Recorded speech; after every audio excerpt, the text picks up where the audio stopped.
आज शिकार बहुत अच्छा रहा। अब महल लौटने का समय आ गया है।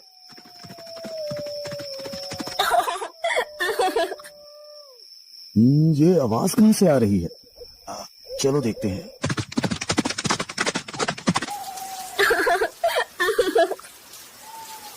हे देवी, तुम कौन हो और यहाँ इस घने जंगल में क्या कर रही हो? महाराज, मेरे पति ने मुझे यहाँ छोड़ दिया है। अब मैं क्या करूँ, कहाँ जाऊँ, कुछ समझ नहीं आ रहा। राजा ने देखा कि औरत बहुत खूबसूरत है। उसकी सुंदरता से मोहित होकर राजा ने उसे सहारा देने का निर्णय लिया। अगर तुम चाहो तो मुझसे शादी कर सकती हो और मेरे महल में मेरे साथ रह सकती हो। ठीक है महाराज, मुझे आपकी शरण स्वीकार है। औरत राजा की बात मानकर उनके साथ महल में चली गई।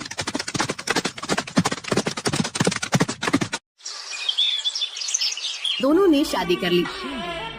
राजा वीरेंद्र की पहली पत्नी रानी सौम्या ने न चाहते हुए बड़ी मन से दोनों का महल में स्वागत किया। रानी सौम्या के 2 पुत्र थे, राजकुमार आदित्य और राजकुमार धीरेन। वो दोनों बड़े ही चंचल थे, परंतु छोटी रानी सुष्मिता के महल में आने के बाद से दोनों चुप से रहने लगे। हमें कुछ ठीक नहीं लग रहा। कुछ दिनों से राजकुमार आदित्य और राजकुमार धीरेन कुछ चुप से रहने लगे हैं। अरे बड़ी महारानी, आप व्यर्थ में चिंतित हो रही हैं। राजकुमार ठीक हो जाएंगे। हम वैद्यराज जी को अभी संदेश भिजवाते हैं। जी महाराज, आप कह रहे हैं तो हम मान लेते हैं। राजवैद्य दोनों राजकुमारों का इलाज शुरू करते हैं, पर दोनों की प्रकृति में कोई सुधार नहीं होता। ऐसे ही दिन बीतते जा रहे थे। कुछ दिनों बाद राजा भी बीमार पड़ने लगे। दिन पर दिन उनकी तबीयत बिगड़ती जा रही थी। महाराज, हमने हर संभव इलाज किया, लेकिन आपकी तबीयत में कोई सुधार नहीं हो रहा है। ये आखिर मुझे क्या हो रहा है? जब कोई सुधार नहीं हुआ तो राजा ने मशहूर वैद्य महर्षि चरक जी से मिलने का निर्णय लिया।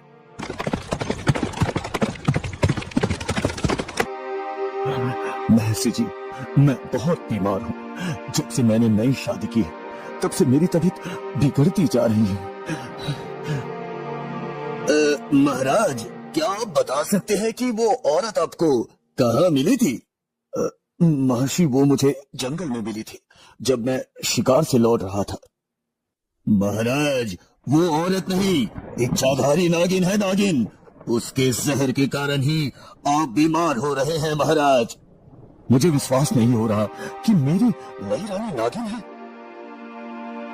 आप एक काम करें, महल जाकर हर जगह से पीने का पानी हटा दे और कुएं को ढक दे। फिर आधी रात को उसे कहें कि आपको बहुत प्यास लगी है और पानी चाहिए। देखना वो पानी कहाँ से लाती है। राजा ने वैद्य महर्षि चरक जी की सलाह मानी और महल में सभी पानी के बर्तन खाली करवा दिए और कुएं को ढकवा दिया। मुझे बहुत तेज प्यास लगी है, मुझे पानी दो। ठीक है, मैं पानी लाती हूँ। नई रानी बिस्तर पर लेटे लेटे ही एक गिलास हाथ में लेकर पानी ढूंढने लगी। उसने अपना हाथ बिस्तर से लंबा करके पूरे महल में पानी ढूंढा, लेकिन कहीं भी पानी नहीं मिला। फिर उसने अपना हाथ कुएं की तरफ बढ़ाया, लेकिन वहाँ भी पानी नहीं मिला। अंत में उसने अपना हाथ बहुत दूर नदी की तरफ बढ़ाया और वहाँ से पानी लेकर राजा को दे दिया। ये औरत तो सचमुच नागिन है। बिस्तर से उठे बिना नदी से पानी ले आई।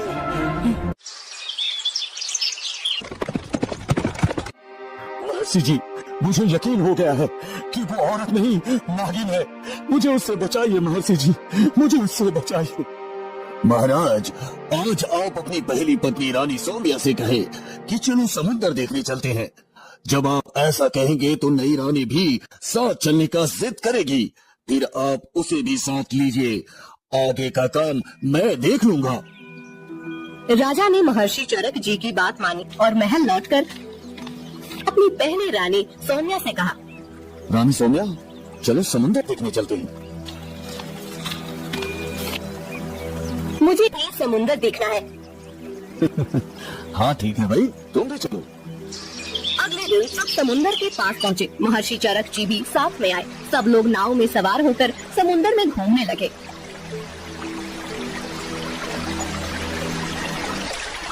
ये समुद्र बहुत गहरा है, आज तक कोई भी इसकी गहराई का पता नहीं लगा पाया। मैं समुद्र की गहराई का पता लगा सकती हूँ। अरे जब बड़े बड़े तैराक और नाविक आज तक इसकी गहराई का पता नहीं लगा पाए, तो तुम कैसे लगा सकती हो? ठीक है, मैं समुद्र में कूदने जा रही हूँ। जब मैं तल तक पहुँच जाऊंगी तो अपना हाथ हिलाऊंगी, तब आप लोग समझ जाना कि समुद्र कितना गहरा है। अच्छा ठीक है, करके दिखाओ। नई रानी समुद्र में कूद गई। उसके कूदते ही महर्षि चरक जी ने नाव को तट की तरफ भगाने का आदेश दिया। महाराज जल्दी से नाव को तट की तरफ ले चलिए, जल्दी करिए महाराज। और एक किस्म की दवा पानी में फेंकने लगे। नागिन ने जब समुद्र तल तक पहुंचकर हाथ हिलाया तो वह महर्षि चरक जी की दवा से पत्थर बन गई और वही जम गई। महर्षि आपने मेरी जान बचाई, इसके लिए मैं आपका हमेशा ऋणी रहूंगा महर्षि, हमेशा आभारी रहूंगा।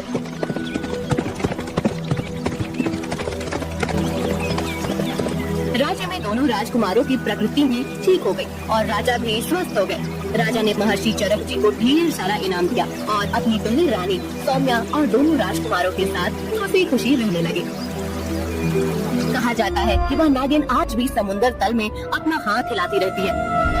ओम नमः शिवाय, ओम नमः शिवाय, ओम नमः शिवाय। महल में इच्छाधारी के खात्मे के बाद हर कोई चैन की सांस ले रहा था, लेकिन महर्षि चरक जी के चेहरे पर चिंता की लकीरें गहरी होती जा रही थी। उनके मन में किसी अनहोनी का संकेत हो रहा था।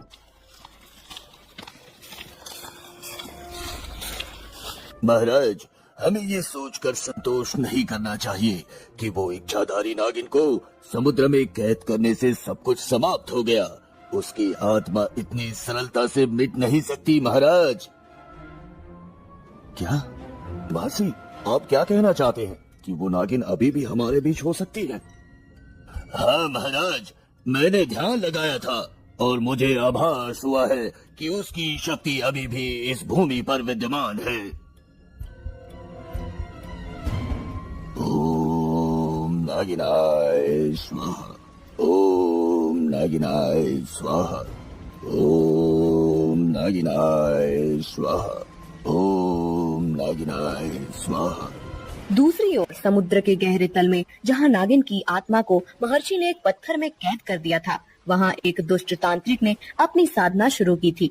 उसका लक्ष्य था नागिन की शक्तिशाली आत्मा को मुक्त कर उसके माध्यम से अपनी शक्ति बढ़ाना। ओम नागिनाय स्वाहा, ओम नागिनाय स्वाहा। तेरी शक्ति को मैं बुलाता हूँ। ओ नागिन, इस संसार में वापस आ, वापस आ। समुद्र की लहरें बढ़ने लगी। पानी में से एक तीव्र नीली रोशनी उभरने लगी। वह पत्थर जिसमें नागिन की आत्मा बंद थी धीरे धीरे फूटने लगा। अचानक एक भयंकर गर्जना के साथ नागिन पत्थर के बाहर आ गई। मैं मुक्त हो गई। इस संसार ने मुझसे जो लिया, अब मैं उसे वापस लूंगी। मैं तुम्हारी शक्ति के साथ इस दुनिया पर राज करूंगा, राज। तांत्रिक की योजना थी कि वह नागिन की शक्ति का उपयोग कर पूरे राज्य को अपने नियंत्रण में ले। ये तो संभव नहीं है तांत्रिक। नागिन ने अपनी कुटिलता से तांत्रिक को धोखा दिया। वह उसे मारकर उसके सारे जादू पर कब्जा कर लेती है। अब नागिन पहले से भी शक्तिशाली हो चुकी थी। कोई भी मेरी शक्तियों को नियंत्रित नहीं कर सकता। अब मैं अपना बदला पूरा करूंगी और उस राजा वीरेंद्र को तबाह करूंगी जिसने मुझे कैद किया था। महल के बगीचे में एक दिन रानी सौम्या टहल रही थी। अचानक उन्हें ऐसा महसूस हुआ जैसे कोई उन्हें देख रहा है। एक अनजानी घबराहट उनके दिल में घर करने लगी। ये हवा इतनी तेज क्यों हो गई? कोई यहाँ है क्या? अचानक एक अदृश्य शक्ति रानी सौम्या पर हमला करती है। उनके गले पर एक ठंडी नागिन जैसी छाया महसूस होती है। वे घबराकर पीछे हटती हैं, लेकिन वह छाया धीरे धीरे गायब हो जाती है। सौम्या समझ जाती है कि यह कोई सामान्य घटना नहीं थी। एक रात जब पूरा महल गहरी नींद में था, नागिन ने अपना रूप धारण कर लिया। वह एक सर्पनी के रूप में राजकुमारों के कक्ष में प्रवेश करती है। अब मैं अपना बदला पूरा करूंगी। राजा वीरेंद्र के प्रिय पुत्र अब मेरे कैदी होंगे।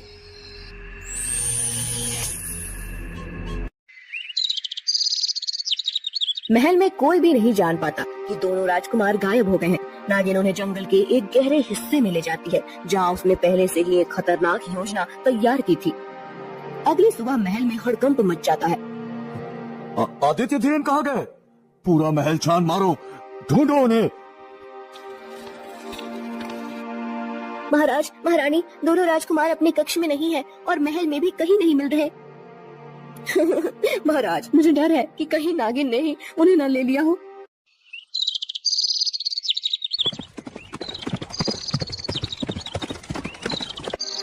महाराज, हमें उनकी तुरंत खोज शुरू करनी चाहिए। ये नागिन की चाल हो सकती है महाराज। हाँ महर्षि, हमें उन्हें जल्द से जल्द खोज निकालना होगा। जंगल के एक गहरे और अंधकारमय स्थान में नागिन ने दोनों राजकुमारों को बांध रखा है। वह उन्हें मारने की योजना बना रही है। हमें छोड़ दो, हमने तुम्हारा क्या बिगाड़ा है?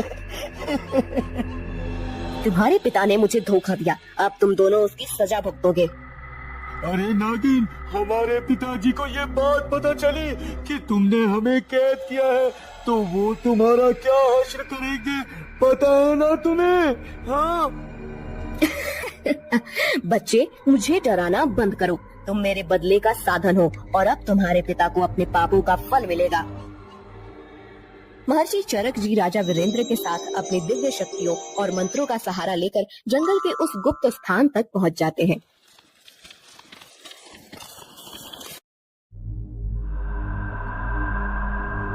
ओम नमः शिवाय, ओम नमः शिवाय, ओम नमः शिवाय।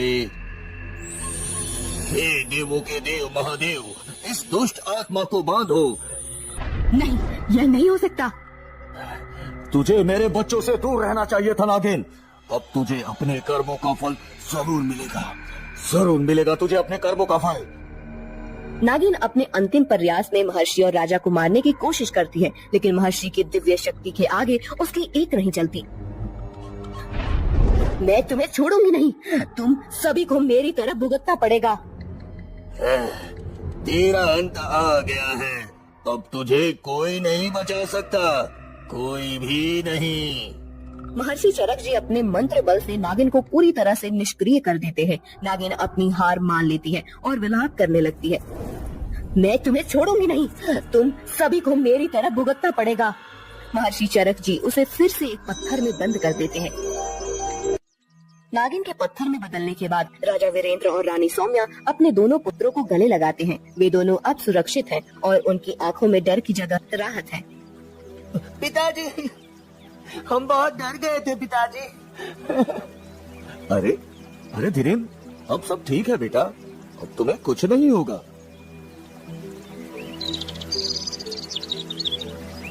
ओम नमः शिवाय, ओम नमः शिवाय, ओम नमः शिवाय। मैं फिर से हार गई, लेकिन मेरी आत्मा हमेशा तुम्हारे पीछे रहेगी राजा वीरेंद्र। महाराज, अब ये दुष्ट आत्मा कभी भी किसी को नुकसान नहीं पहुंचा सकेगी। हाँ, हे महर्षि, आपने फिर से हमारी जान बचाई। मैं आपका ऋणी हूँ महर्षि, मैं आपका ऋणी हूँ। महल में फिर से खुशियों की बौछार होती है। राजा वीरेंद्र ने अपने दोनों पुत्रों की सुरक्षा के लिए एक बड़ा उत्सव आयोजित किया। महर्षि चरक जी को विशेष रूप से सम्मानित किया गया। आज हम सब महर्षि चरक के आभारी हैं। उनकी कृपा से हमारे राज्य की रक्षा हुई है। हाँ नहीं महाराज, ये सब ईश्वर की कृपा और आपकी आस्था का परिणाम है महाराज। अब हमें किसी भी भय का सामना नहीं करना पड़ेगा और हमारे बच्चे भी सुरक्षित हैं। सब आपकी कृपा से महर्षि जी, सदैव आपकी ऋणी रहेंगे हम। इस प्रकार एक बार फिर से महल में शांति और खुशी लौट आई। लेकिन इस घटना ने सभी को यह सिखाया कि अच्छाई के सामने बुराई कभी टिक नहीं सकती। नागिन की आत्मा को हमेशा के लिए समुद्र की गहराई में कैद कर दिया गया था और वह कभी वापस नहीं आ पाई।